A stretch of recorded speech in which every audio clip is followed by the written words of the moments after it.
Hello, Facebook. Hello, everyone. It is Suzanne Hart here. Just going to wait a moment.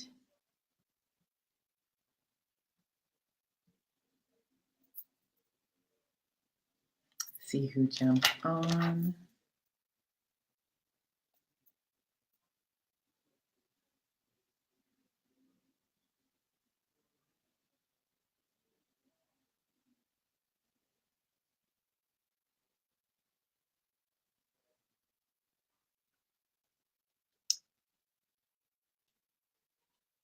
Hello, how are you? Welcome.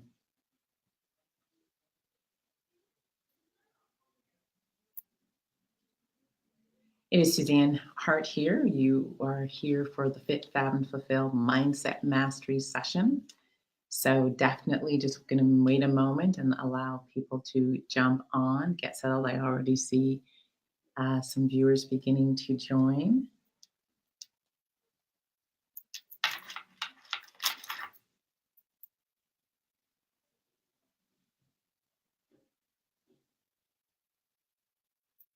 So this session is about the dynamics of power, leadership and the dynamics of power.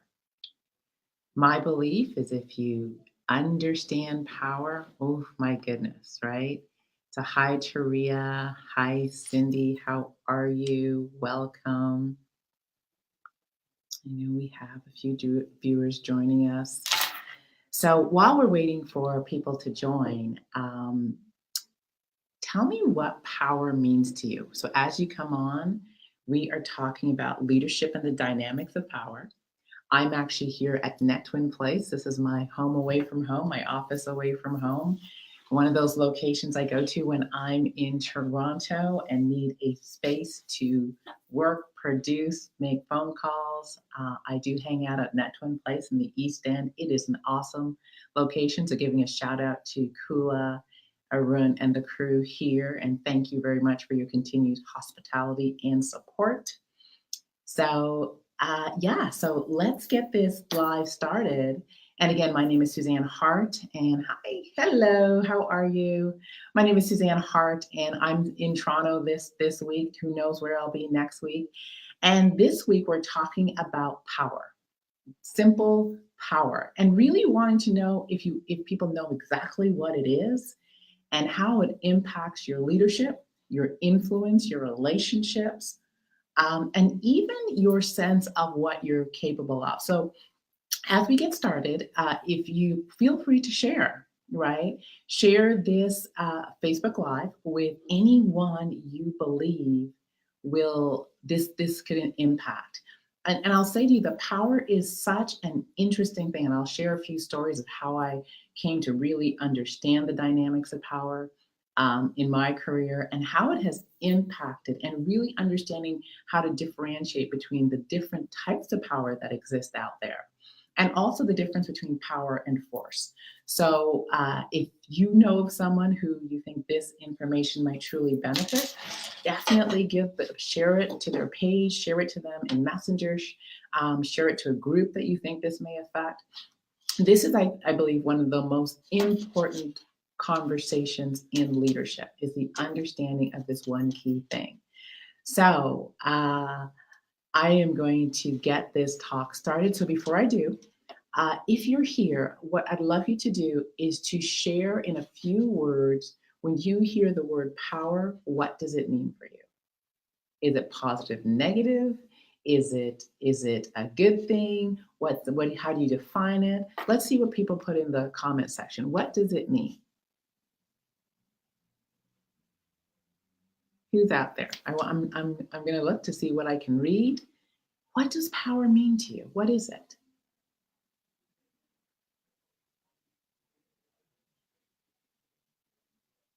Oh, we were quiet for a moment. So, for me, over the time, I truly believe that power is an internal thing, right? True power is an internal energy. It is an internal. It's a way of being that comes from in your internal self. It is created in your influence. the way you influence and impact a space. It is the speed to which you create things. So Gabby says power means, let me see what Gabby's saying. Power means when you're in control of your life in all aspects. Ooh, so there's an element of control that comes with power. Cindy says power is influence. It is. It definitely is influence. Now, what's interesting about power is that there's most people confuse it with a few different things. So what I'm going to do is I'm going to talk through a little bit of what I've come to understand. So first of all, let me ask you one more question. How do you think your power is affecting your environment right now? How does it affect an environment? What do you think? I want to see what you guys are saying. How does power affect an environment? I've worked in places where the power dynamics has created a very negative environment, an environment full of fear. Hello, Patricia Lynn. How are you, hon? Good to see you. It's created a negative environment. I've also worked in places where the dynamics of power. This was the last place I worked. I worked for a beautiful woman by the name of Angela Robertson. So shout out to her. One of the best bosses, if you will, bosses.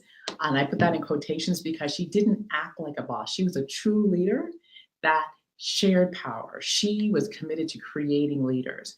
And the power dynamics in the space where she worked was there was clarity. People felt empowered. People felt like they could lead processes, they could contribute. And she invited people to step into their leadership. So totally different dynamics. Whereas one of the locations I worked prior to that, the power dynamics where people shrank. It was one of control, force, fear, threats, all those sorts of things. So how people come to this thing called power can truly affect the dynamics. Gabby says it's mostly negative these days. And unfortunately, we're seeing a lot of negative use of power in the media right now. In politics, we're seeing a lot of negative use of power. But then there's really positive use of power. And what we're going to focus on is the difference between the two so you can understand it. Now, as I have this conversation, what I'm going to invite you to do is to stay away from good or bad, negative or positive, but to really understand, because one of the things that's really important to understand is each dynamic is necessary. Each way to which we exercise our power is absolutely necessary to be a leader with many levels, with many layers, to be a leader who has the capacity to engage in different situations and be powerful in different situations. So I'm going to talk through the different ways that power shows up. But you want to be comfortable stepping into each place and space in this thing called power, right? So let me ask another question. I got a lot of questions tonight. How many of you are comfortable with power? Are you comfortable with it? Yes or no? It's a yes or no answer. Are you comfortable with it? Yes. Are you comfortable with it? No. I want to see what people are saying, because this is a really interesting question. So let me see how many yeses and how many nos we get. So how many of you are comfortable? Just type in something. I'm waiting. Let me see. Are you comfortable with power is the question.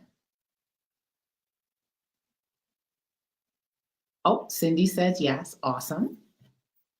Anyone else want to get answer? A lot of times people are like, I don't want to answer that, right? Well, I'll say to you that a lot of people are not comfortable with power. Neutral. Gabby's neutral. I love it. She's just absolutely neutral. But a lot of people aren't comfortable with power. And this is what I'll say to you. If you or I are not comfortable with power, we are more than likely to abuse it. I will say that again. If you or I are not comfortable with power and we're put in a power position, we are more than likely to abuse it. And what I mean by abuse it is some people will overuse it and some people will underuse it and manipulate situations. And some people will be neutral. They're almost like they'll disappear.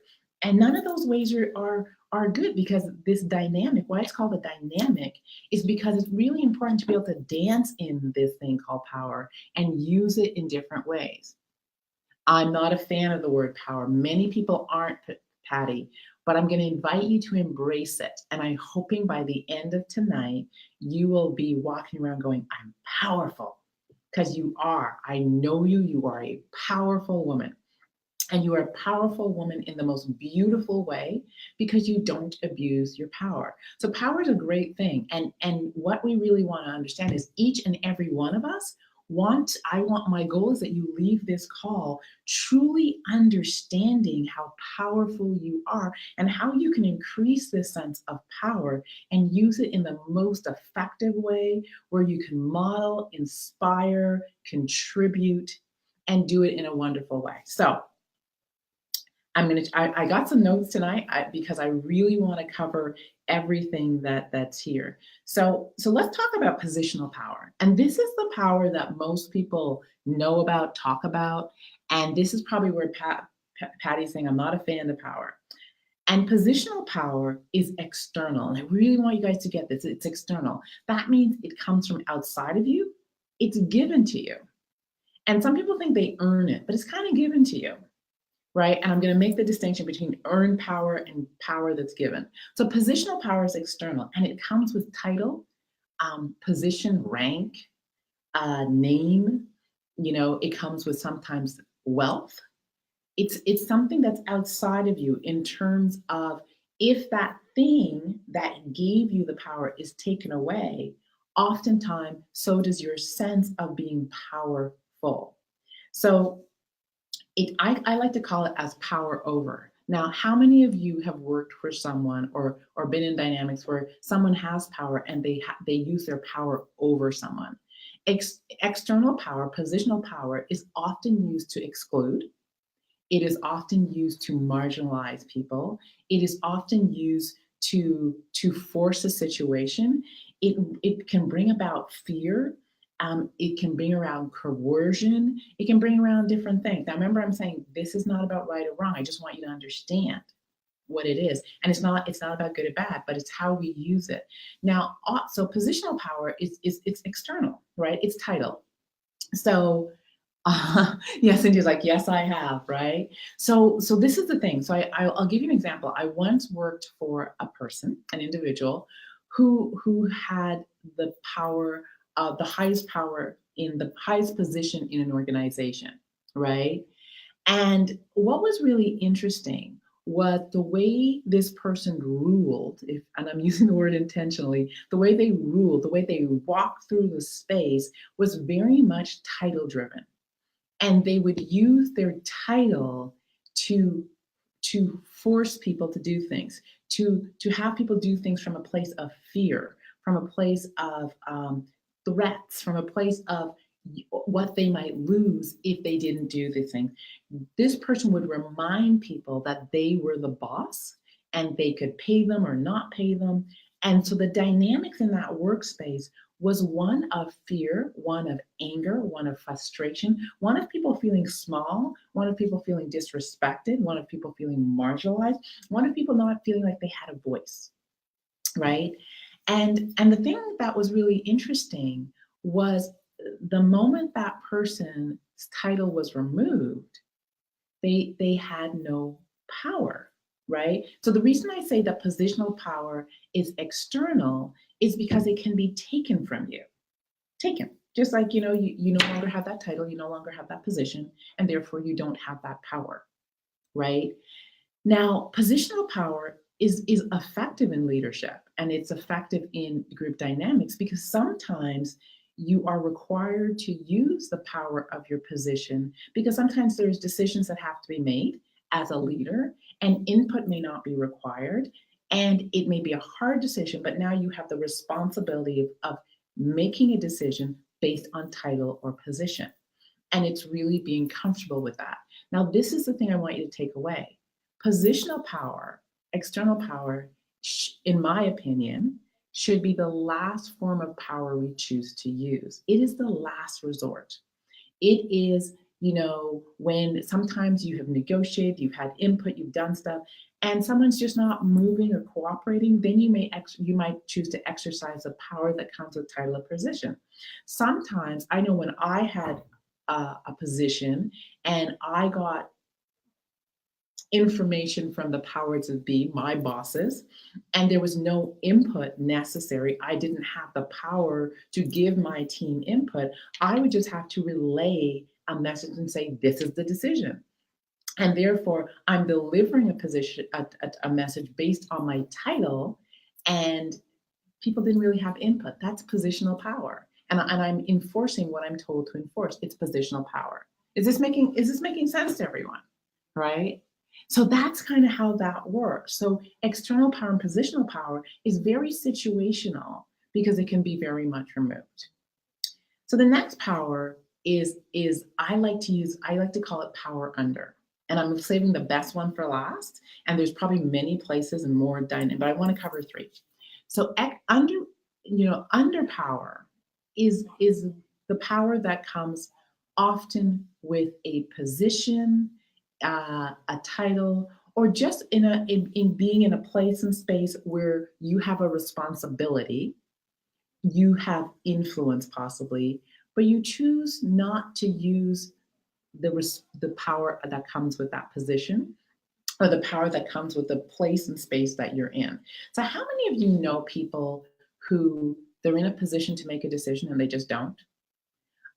They're in a position to lead a process and they remove themselves from the responsibility of leadership because they don't want to live with the consequences or be responsible for the consequences.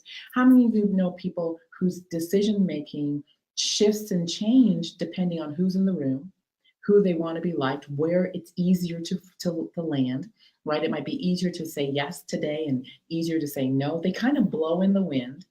And your experience of them is their wishy-washy. Cindy's like, that is so frustrating. To be led by a leader that uses their power that way, it's almost like they're in the position, but they don't exercise any of the power that comes from the position. And I'm not talking positional power necessarily. I'm just talking about being powerful in the position and being responsible for the role that you are seated in, right? And so there's some positions, if we're going to assume it, understand it comes with decision making. It comes with leading a process. It comes with responsibility. And there are those people who don't want to be responsible, although they want the position. Have you ever met someone like that? It is frustrating. But this is the interesting thing. With those people, they may be liked, but they may not be respected, right? They may be liked, but they may have minimal influence. And then over time, they may not be liked because they're diminishing their power and their influence, and they're inconsistent, and therefore people are frustrated with them. Right? So this is another way of using your power. Now, I want to give you a caveat here. There are moments where you may be in a position, you may have a lot of influence, you may have decision-making abilities, but you're going to choose, and listen to the word, you're going to choose to underuse your power. You're not going to react and underuse your power. You're going to choose strategically to underuse your power. Now, can anybody tell me when that would be beneficial? Anyone? Thought? Because this is so it's a very empowering thing to do. It's a very caring thing to do when you do this. Anyone have a thought as to when you would underuse your positional power? Okay, so I'm going to let you know. So you'll underuse your positional power when you want to give someone the space to recover, when you want to give someone the space to save face, when you want to give someone the space to learn and grow. So let me give you an example. Let's say someone has done something, they've made an error in judgment, they've made a mistake, they've messed up. You know they've messed up, they know they've messed up, they've just messed up.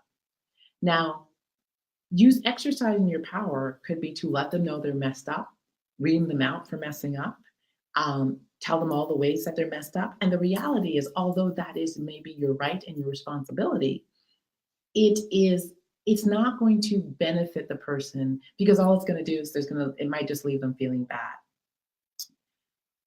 What you can also do is you can talk through the situation, and create space for them to recover. That means they give input and they say, this is how I can fix this. This is how I can clean this up. This is how I can change it. And they're left feeling like there's an opportunity for them to recover from a situation versus just walking away feeling bad.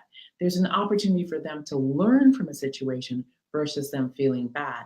So there's moments when I choose not to exercise the power of the position I'm in, the power of the influence I have, my ability to rally supporters and all those things. I'm choosing not to use that because I know it's not in the best interest of the other person. And my commitment is to create a space for the person to recover, learn, grow, become more, feel safe, feel okay making a mistake. To get that, feel okay making mistakes so they'll try again. And therefore, I'm creating an environment of trust. I'm creating an environment where they know that as long as you're taking responsibility, it's okay to make a mistake, right? So that means I'm backing off, and I still understand I have the power to do something, but I'm choosing to do something different. I'm choosing to empower someone by actually creating a conversation that is an open conversation where open communication and solutions can be generated versus coming in which with I'm going to tell you what to do. This is how you should have done the situation. It may be, what did you see, and how could this have been done differently? And what do you think you can do next? How do you choose to recover? I'm creating the space to allow that person to walk away with their dignity, their pride, their esteem, their willingness to keep moving totally intact, right? So that's what I'm looking at. Now, that power, notice how it is, right? It's really, and notice how there's positional power, you choose to use it or you don't. Underuse of your power, you choose to use it or you don't. So what you're really looking at is this dynamic called power. We get to choose at all times how we step into it and when it's appropriate to use one's position versus underuse, so on and so forth. So the next power I want to talk about is what I call internal power. Now, this to me is true power. This is where the secret sauce of leadership lives. This is where the secret sauce of mastery lives. And remember, this is a mindset mastery session. So this is where it all lives. Now, true power, internal power, is the power that comes from inside you. Now, it's not positional, but you get the choice to use it or underuse it. You get to choose what you want to do with it. But it's not positional at all. Internal power is a power that comes from your experience. It's the power that comes from your skill sets. It's the power that comes and is developed every time you hit a challenge and you recover, you overcome. It's the power that comes from every time you fall down and you get back up. You see, every time we grow, we become more powerful. Why? Because we have more belief in our capacity, in our capability. Therefore, we feel more powerful, and therefore we walk through the world more powerful. Power comes from your own personal integrity. And personal integrity, what I'm talking about, is when you do what you say you're going to do for you, just for you, because then you begin to trust yourself. And trusting yourself has you become more powerful. This internal power is the power of being consistent in your values and beliefs. It is when you live in alignment. And when you live in alignment, you're guided not by circumstances and situations as external power but you're guided by your beliefs and values, and you check your decisions based on those things. That power comes from consistency because people can trust you. That power comes from a knowing that you can move through situations and find solutions and get past it. See, this type of power comes from your trusting and believing in yourself. That's where it truly comes from. It comes from your failures and your getting up and rising. That's where that power comes from. Now, the reason it's true power is it can't be taken. It can be rocked, right? It can sometimes be shaken, but it can't be taken unless we allow someone to take it from us. right? And what's beautiful about this is, they say that we can enslave someone, we can capture someone, but what we can't capture is this, because our power lives here. No one can actually take that unless we allow it to happen. That's why it's true power. Now, what's nice about this is, unlike positional power, which sometimes I kind of go, positional power is forceful.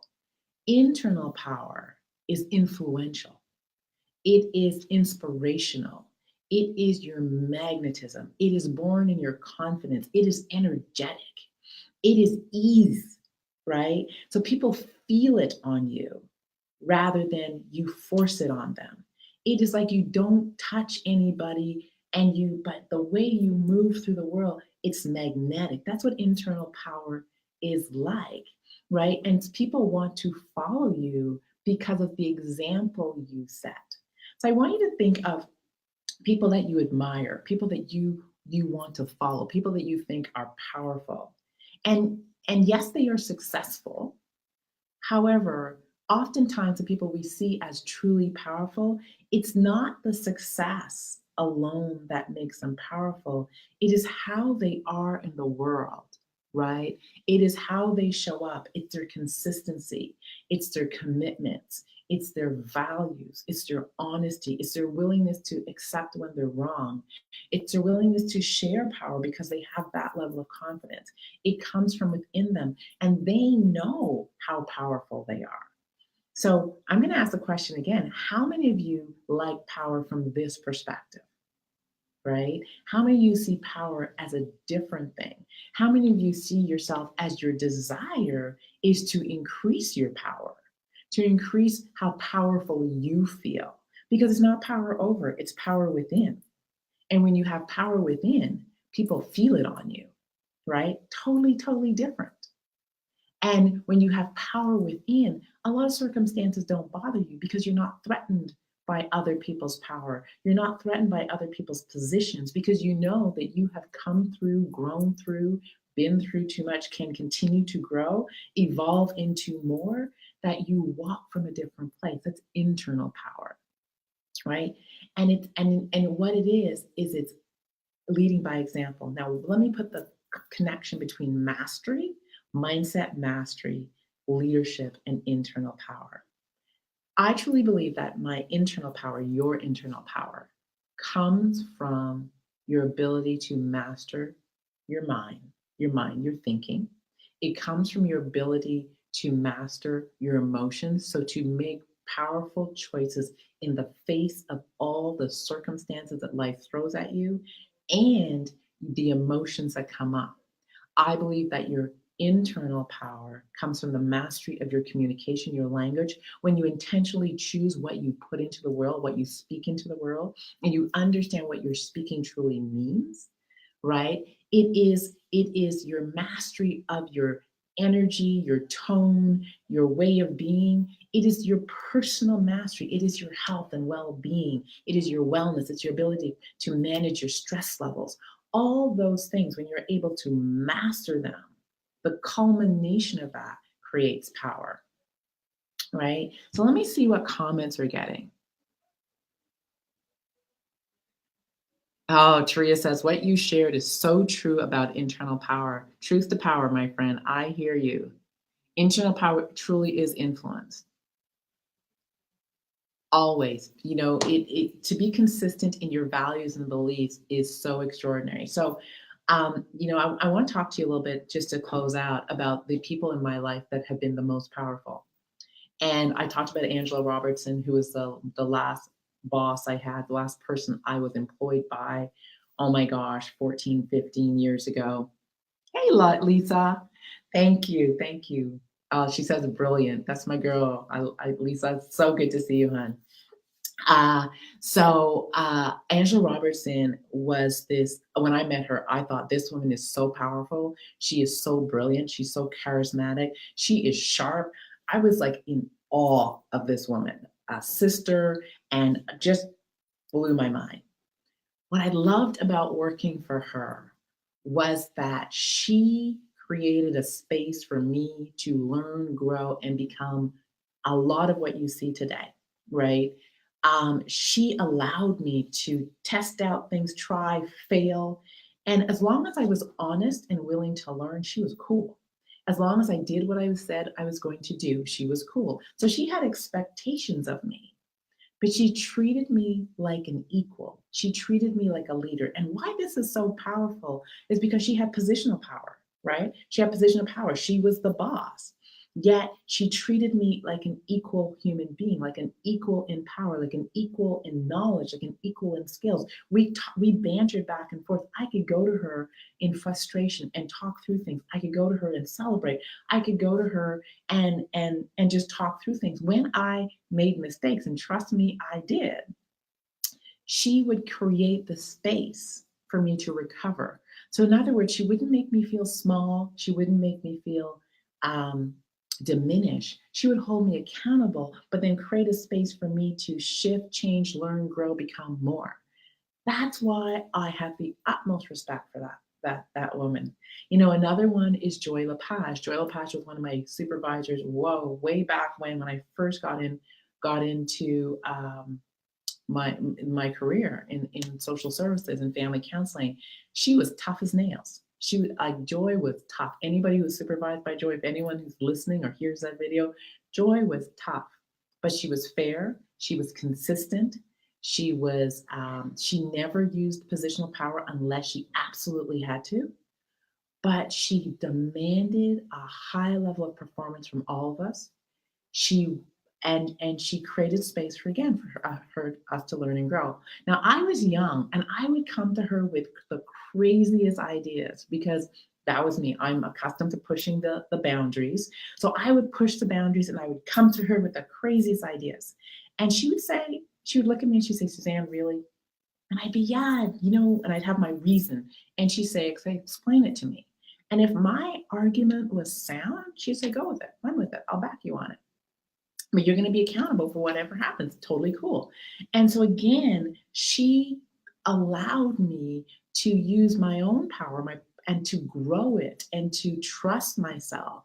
This is what leaders do. And leaders who are willing to be accountable for what they allow to happen in their space, leaders who are willing to create space for people to grow, leaders who are not threatened by the growth of their team and they expect people to grow and become better than them, those are powerful people because they're confident in who they are, right? And Joy was so confident.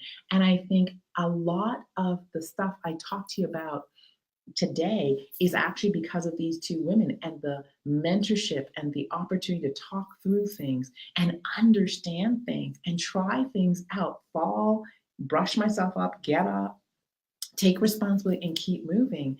I learned it working with these women, right? Powerful. So, what I want to leave you with is that we all are powerful.